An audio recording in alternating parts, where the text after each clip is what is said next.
حضرت ابو ہریرہ رضی اللہ عنہ اپنے شاگردوں کو ایک بات کہتے تھے کہ بتاؤ مجھے ایک سوال کا جواب دو، وہ کون سا آدمی ہے جس نے ایک نماز نہیں پڑھی، ایک روزہ نہیں رکھا، لیکن اللہ پاک نے اس کو جنت الفردوس عطا فرما دی؟ نہ روزہ رکھا اس نے، نہ اس نے نماز پڑھی، وہ جنتی ہے۔ بتائیں، اب شاگرد حیران ہو جاتے کہ یار جس بندے نے نماز ہی نہیں پڑھی اور جس نے روزہ ہی نہیں رکھا، اس آدمی کو کون سی جنت ملے گی؟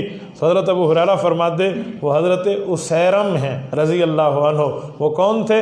جنگ احد، غزوہ احد شروع تھا، اللہ کے رسول صلی اللہ علیہ وسلم میدان جہاد میں مصروف تھے۔ اس شخص کے دل میں عین اس وقت یہ بات آئی کہ مسلمان سچے ہیں، میں نے جھوٹا سمجھتا تھا، دیکھو نبی کا چہرہ خون آلود ہے، اور خون آلود چہرہ کسی غلط آدمی کا نہیں ہے، لہٰذا مجھے کلمہ پڑھ لینا چاہیے۔ یہ اللہ کے رسول کے پاس ہے، اس نے کلمہ پڑھا، ابھی کوئی نماز کا ٹائم نہیں تھا۔ حضور علیہ السلام سے عرض کرنے لگے یا رسول اللہ میرے لیے کوئی خدمت؟ تلوار تو ہاتھ میں تھی۔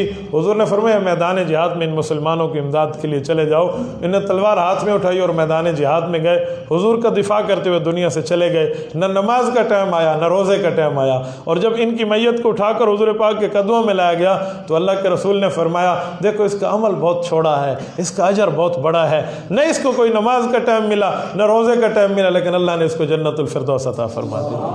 دیکھو ایک جملہ بولنے پہ ساری زندگی کے گناہ گئے۔ تو سیئاتکم فرمایا ایک معافی مانگ لوگے تمام گناہ آپ کے ختم ہو جائیں گے۔